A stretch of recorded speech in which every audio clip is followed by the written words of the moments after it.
I keep being supposed to record this video of like, let's show for Annie's fun list, let's show what you use for couch to 5K, since I just started like jogging, running, slogging, slow jogging this summer. But I always remember when I look like this and I feel this pressure to have on makeup and look pretty when we make videos. Not today, I guess. Today, let's talk about what it takes to run nothing to 3.1 miles.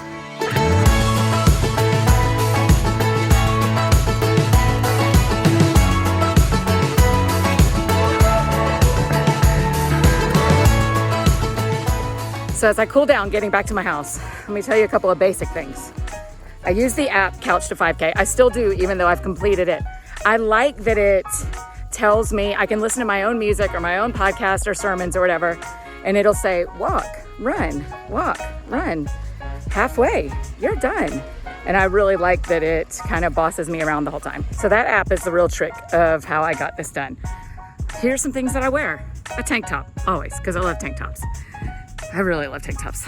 And then these shoes, Hokas, I think they're called.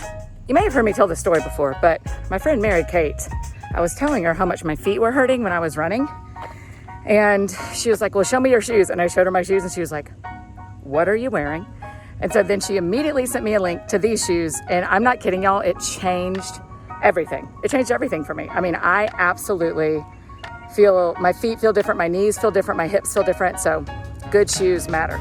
If we're just gonna keep on the path of the least perfect video, I always wear my fake Apple Watch, and I forgot it today. I stood in my house as I was leaving and I thought, something is not normal today. What are you forgetting? And I like head to footed myself, and it was my watch. I'll show it to you when I get home. And then also I have these on. I always wear earbuds because I wear my phone in this little pouch I'll show you. And I sometimes wear the Raycons. Yes, they are podcast sponsors, and yes, I also use them. Or sometimes I grab my Apple AirPods, whichever one I pull out of the bag first. Let's talk about what I like to listen to. A lot of times it has to just be music because I need the pace to keep me running. My friend Stacy, y'all know Stacy, she has been on the podcast a couple of times. Stacy always tells me, don't stop running when she and I talk about this, because she's a great runner. And so a lot of times I need music that kind of keeps my pace. And so I'll go on Spotify and find like 160 beats per minute, 155 beats per minute, 165, just trying different playlists until I find one that matches my speed. And so I listen to that, but sometimes I listen to Hamilton, sometimes I listen to Taylor Swift, sometimes I listen to worship music, sometimes I listen to podcasts. Today I listened to podcasts for the first half and then I was wanting to quit. And so I switched to 160 beats per minute music so that I would not quit. I do not let myself quit currently. I did. I mean, it's easier at the beginning because you're walking and jogging. And so you can like, okay, I can walk. And now I'm just jogging and I wanted to quit twice. And I was like, I got to talk to them afterwards. I don't want to quit. I want to have run. So, let me show you the pouch I keep my phone in. Before we get to the pouch, have you had a friend who sweats so much in her hair? It's always in my hair. It is a question I have for the Lord on the other side of this is, why'd you put all my sweat glands in my head? All you gals who don't have to wash your hair except once a week and you can dry shampoo. I can't, my hair's soaking wet. Sorry, I had to get up and turn my fan on. Thought I did. There it goes. Because it is 1 billion degrees. Okay, so I'm home. Here is my fake Apple Watch I was telling you about. $30 on Amazon. The band is already changing colors. I've dropped it a lot. You may love your Apple Watch. I just didn't want something that expensive. For me, this made more sense. And so I don't need it to do all the things an Apple Watch does if I needed it, for sure, but I just needed a basic one that just like tells me the time and the date and how many steps I've taken. Before I even leave for my run, I fill up this water bottle and leave it here. And I put in that's upside down. I put in a pack of Liquid IV or a Noon pack because I have found, now listen, I'm not a nutritionist, I'm not any kind of health expert. I just have found that these, if I drink a water bottle with some hydration multiplier in it. After I run, I feel a whole lot better, a whole lot quicker. Now, one day in June, I was out running and I was like, I'm so thirsty and it's so hot, I think I'm gonna pass out. And that wasn't fun. And so then I called some running friends of mine, and one of them suggested this like portable running bottle that I can take with me. I usually only fill it half up because it's heavy and it is a little bit annoying. And so there's also ones you can wear on your belt. There's way more pro things than this, but for me, this was enough that on the very hottest days, I do take some water with me. Okay, so I've got my little collection of all my things.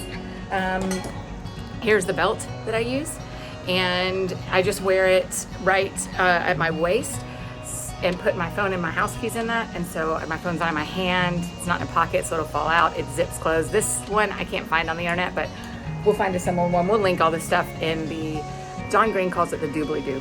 What is it really called? Here in the description. Oh boy, in the description we'll link all the things. So here's everything I need, and my shoes. I'll show them to you again. To be a successful little slogger. Now y'all know me. I'm not one to talk about food or body or exercise or put anything on anybody else. You know me. That is not my vibe. But I know that this year we've been trapped in our houses a lot.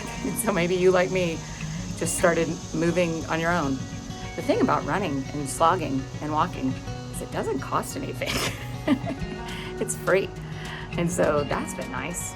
I've gotten a lot of podcasts listened to. I've gotten a lot of music listened to. And there is really something about what happens with your brain when your body moves. You know, it really is, your spirit and your soul and your body are so tightly tied together, and we think they aren't, but they are.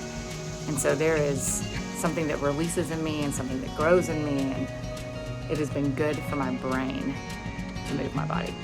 And so if you want to try Couch to 5K, you can do it before the year's out. I mean, you can get your 9 weeks in before 2021. That'd be kind of fun. And I'm still going on it. I've got a new goal for September, and so I'm gonna do my best. But that's Annie's fun list. That's Annie's fun list about slogging, about Couch to 5K, about all the little ways I've gamified this to make it work. All the little things I've bought and inserted, and the way I've changed my route. Y'all should see on the Couch to 5K. It memorizes your route. It like makes a map, and my map is hilarious because every time it's different because I'm trying to do less uphill, more downhill. I mean, I'm ridiculous. But all that to say, I've gamified it in a lot of ways, and it's ended up being really fun. So that's my fun list, but I would love in the comments below for you to tell me, what do I not have that I need? Sunglasses is one thing. Everybody tells me I need sunglasses. What else do I not have that I need to keep slogging in 2020? Or what other exercise have you found that's been really good for you during this quarantine, pandemic, stay home life? I would love to hear. So thanks for being the kind of friends that let me have sweaty hair and just showing up like I show up. Just showing up like I show up. All right, tell me below. What do I not know here?